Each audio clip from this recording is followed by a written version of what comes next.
Hello, everybody. Welcome back to the channel. Hope you're well. Thank you for joining me once again. Well, I want to go to the channel. I know I sound like a broken record. I keep talking about it, but it's important. It's to do with the security and safety of this country and what the hell's going on with the population. So it needs as much exposure as possible. Now, we've got this whole Rwanda nonsense. We've got this individual that went over there as it was a test case, wasn't it? A test case to see how the whole thing would operate. In other words, here's £3,000. Now off you pop, go to Kigali and spend the rest of your day there. Personally, I expect this individual to be back on our shores in short order, but hell, I could be wrong. You let me know what you think in the comments. Now, whatever we do, whatever action we take to try and correct this, we are never going to keep up with the amount of people coming over against the amount of people we're deporting.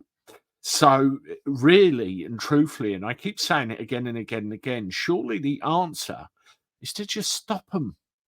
You know, they did this in Tasmania, and they've done this in other places. They've spun them round and turned them away. You know how many came to our shores yesterday across the channel? According to the figures I read, over 711. So you can imagine how many boats are coming over. Now, when we try and take any action to deport them or anything of that nature, we get all of the lawyers coming out of the woodwork, and we get the European Convention of Human Rights thrown at us and everything else. Well, all right, we'll obey the ECHR. Yes, no problem. But what about the French? What about over the other side? I want to show you this, right?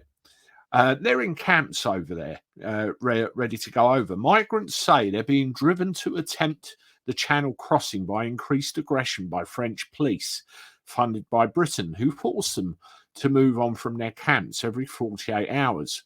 Refugees living in makeshift camps in Dunkirk said police were dispersing them every 2 days, and that every 10 to 12 weeks, police in riot gear just destroyed a whole camp. A record 711 people crossed the channel in small boats on Wednesday, the busiest day of the year so far, in a blow to Rishi Sunak's plan to dissuade them from making a dangerous journey to Britain.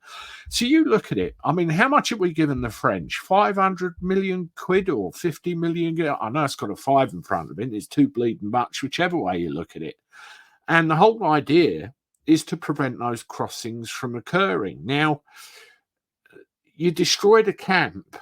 They've got nowhere to go. So what happens to the people that are already there? They're going to make the crossing, aren't they? But then more people come, they build more camps or rebuild the camp that got knocked down, and then the whole cycle repeats. So you've got this constant flow of these individuals coming in and then coming over, and the French don't seem to be doing anything about it. Je suis no, s'il vous plaît. You know, what are we missing here?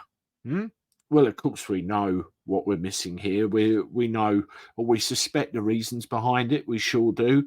But, you know, when you see news articles like this come out, it's a bloody farce.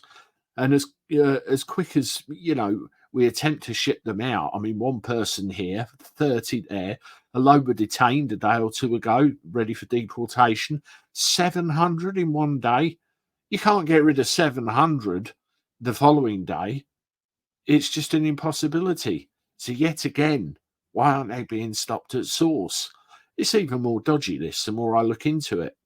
Let me know what you think in the comments. Subscribe to the channel, hit the like button. And as always, if you've got social media, I wouldn't mind a share. And I look forward to talking to you again soon. Toodaloo.